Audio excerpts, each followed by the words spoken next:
Sa biyahe mo saan man mapunta, ready na ba? Ka-easy ride na. Easy ride car and motor rental. Pasay garage, let's go! Pag may lakad ka na. So, chinecheck na, diba, before releasing the vehicle, kaugalian nyo, kahit brand new pa yan, na i-check yung mga liquids. Let's say, for example, itong oil niya. Yan yung napaka-importante chinecheck. So, katulad nito, medyo maitim na yun lang is due for change oil na to. So, nag-360 check na ako. Chinecheck ko na yung mga existing na damage. Kailangan ma-inform din natin yung client kung anong coding day ng sasakyan natin. 5 ang ending niya. So, ang 5 and 6 is Wednesday ang coding niyan. Kailangan ma-inform natin sila. 1504 po. 1504. Tapos yung isa. Screenshot ko, sir. Isa na po ba yung easy trip niyan? Hindi. O dalawa pa? Hindi po kami nagpaiwalay, sir. Balance inquiry. Ito naman, sir, sa easy trip naman to. Sa easy trip, sir, 20 pesos lang. Tulungan kita maglabas mamaya nung sasakyan. Paabante lang po. Abante lang. Mas madali pagpabante. Pero 2 beses siya kukunin. Sir Henry, nakita mo yung gasgas? Gasgas, oo. Ano pa ba? So, mark down natin. Sabihin nyo lang po sa kanila. Bibigay sa amin, nagbabato sa amin ng detalye. Mini-message lang nila sa amin kung anong information. Ito mga to, sa affiliate po ito. Halimbawa, ikaw meron ka sasakyan. Tapos gusto mong pagkakitaan. Pwede mo ipasok yun dito. Tapos, parang meron na kaming commission dun sa ano. Ganun lang, sir. Ganun yung structure namin. Sir Henry, any questions with regarding the vehicle? Sir Henry, kunin ko yung valid ID mo, ha? Right, national ID. I received national ID, sir. Ima-mark daw namin. May dala ka kontrata. Hindi ko Hindi na ka na-print. Hindi ko na Sige. pero makijump. Additional charges, sir. 100 lang naman. Consists of 7 pages to. Sige. Sir, papirma na dito. Kunin ko lang yung early warning device, sir. Sige. Tapos rin po yung payment. Palagay na lang po dito. Ngayon, kukunin ko siya ngayon. Tapos babalik ko na lang ng hapon, 5 p.m.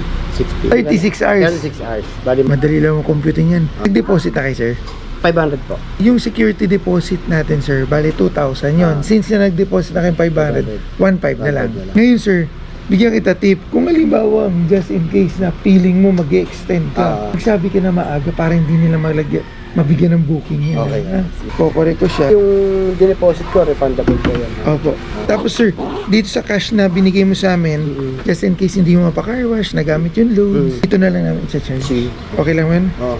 Maganda to, sir, kung mapicturean mo rin para at least may record ka. Ha? Yan, para documented tayo. Pasensya ka na, sir, at madetalye kami rito. Okay lang. Okay? So, picture taking na lang tayo, sir. Apo. Hey, bye-bye. Bye po. Release na natin ngayon ni Santera. Next na i-release natin San Almera naman. Naka-ready na rin yan, bagong car wash. Actually, magaling yung pinag-car wash namin. Yun yung nasa may tabi ng Shell gasoline station, Heinz Car Wash. Magaling sila. Talagang pulido. Pati yung loob-loob, kaloob-looban. Kina-car wash nila talaga. Search nyo lang, Heinz Car Wash. Nandyan lang yan along Taft Avenue, katabi ng Shell gasoline station sa may Taft Avenue. Mukhang walang rent itong BM natin. Baka ito yung gamitin natin mamaya. Pupunta tayo ng Cavite. Kasi merong birthday yung isa sa mga kaibigan ko. Possible nga ayokong gamitin to dahil medyo malakas sa gas. Pag no choice talaga, walang sasakyan, napipilitan akong gamitin. Mahal kasi ngayon ng gas talaga, sa totoo lang. Sarado muna natin while waiting kay ma'am. Regular client din namin yan. Ma'am Crystal, and then ma'am, tandaan mo huwag mong paabutin ng 3 cars. Kailan yung last na rental niyo, ma'am? That was the van, no? The van. Buti nga bumabalik kayo, ma'am. Thank you so much po. Sir, alam mo kung anong niloloadan kapag papuntang Batangas? Yes po. Auto sweep. Hindi ako nagpa-Unify kasi sumasabog 500 to me. Ano po? Gcash. Any QR. QR. Okay. Kung Gcash po kayo, okay. Sa bank. Okay lang sa'yo? Basta QR, okay. Kasi BPI. What's that, babe? Is that you? That's the key reminder. Oh, Ma'am Crystal, anong ID ang iiwan mo? passport. Wala ka national ID? Para manipis lang. Wala. Meron ako dito, PhilHealth. Kaya lang. PhilHealth na lang? Sa may ID. Napasign na lang po. Ito po, and then on the last page, printed name and signature. Tapos hindi pa tayo nag-check, ma'am. Check natin yung sasakyan para ma-document video. So, may tama dito, ma'am. Scratch. And then the tires are good. Turo mo lang, ma'am, yung mga pag may nakita ka, hairline. Pero bumalik pa rin siya. It came back I had it detailed but it came back. Yeah. No, that's just, I think, I mean, this is an older model. It's just what it is here in the Philippines, right? The plastic's gonna go. But yeah, there's either chemicals or heat gun. But you have to be careful that you don't blister the. I think that's more important than the tires. Ma'am, okay, good. Walang basag. Ito, mga hairline lang naman yan. Yeah, I mean, Tire looks new. yeah, the tires look very new. We're just going to drive today, but nothing Okay. fancy or complicated. Thank you so much. Okay na tayo, ma'am? Yes. Are you good? Yes.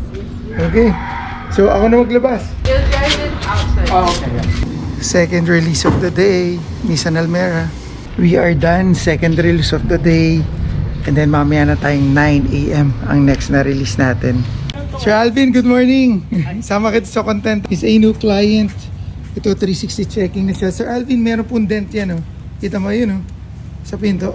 Kahit picture mo siya, hindi yan kita sa camera. Oo, talagang 100% yan, sir.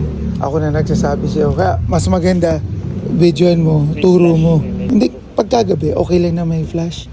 Pero pagka itong broad daylight naman okay na. Basta turo mo lang siya. Kasi hindi yan kita. Tinan mo, sir. Hindi siya kita. Talaga tuturo mo. Pag may nakita siya. Tapos ito, sir, gas din to. Yan. Then kasama sa documentation yung tires po, sir. Sa tires naman, 35. Anytime jack boss no, na naka... Ayan. Andito naman yung early wiring device, jack, tire wrench, set of tools. Nandito ka na ngayon, sir. Yung overpriced kasi iba talaga. Ba't sa amin mura ba? Oo, mura boss. Ha? Oo, kasi yung iba, may deposit pa nga ito, 5,000, 8,000, gano'n. Huh? Yun, ganun kalaki. Sa amin ba magkano? Sa inyo, 2,000 lang. Tapos sir dito, since na bago ka, let's say for example, nakita mo yung katulad na gas-gas na ito. Alam mo, katulad yung kalenta na gas-gas yan. So ang mangyayari niyan, so ang ginagawa namin, dadali namin doon sa repair shop, ang minimum doon 3,500. Tapos kung halimbawa isang araw lang naman, katulad nito, pwede kasi itong iiwan. Diba? So walang kaso yun, walang charge ng daily. Pero kung halimbawa katulad mo, kailangan iiwan doon, alam mo, isang araw lang na maiwan doon, nag-promise sila doon. 1 day lang ang charge plus yung 3,500. Ganun lang. Insurance naman, ang tagal. Napapagasos yung mga kliyente. Clear the tires. All good naman. Check mo rin yung mga windows, windshields, tsaka itong mga ganito kung may basag. Wala naman siya. Ito, sir.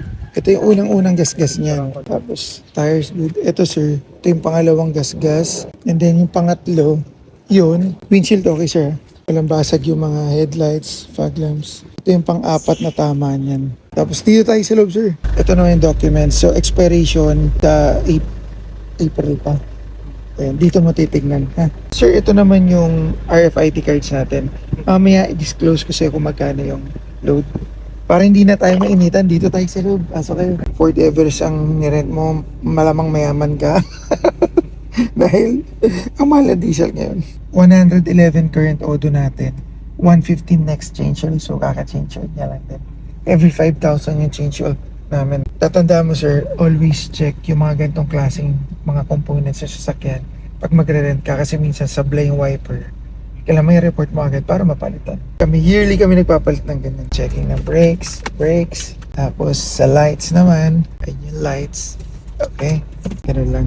Sa lights naman, sa pag-check ng lights, high beam. And then meron din siya fog lamps, naka-on na rin yan.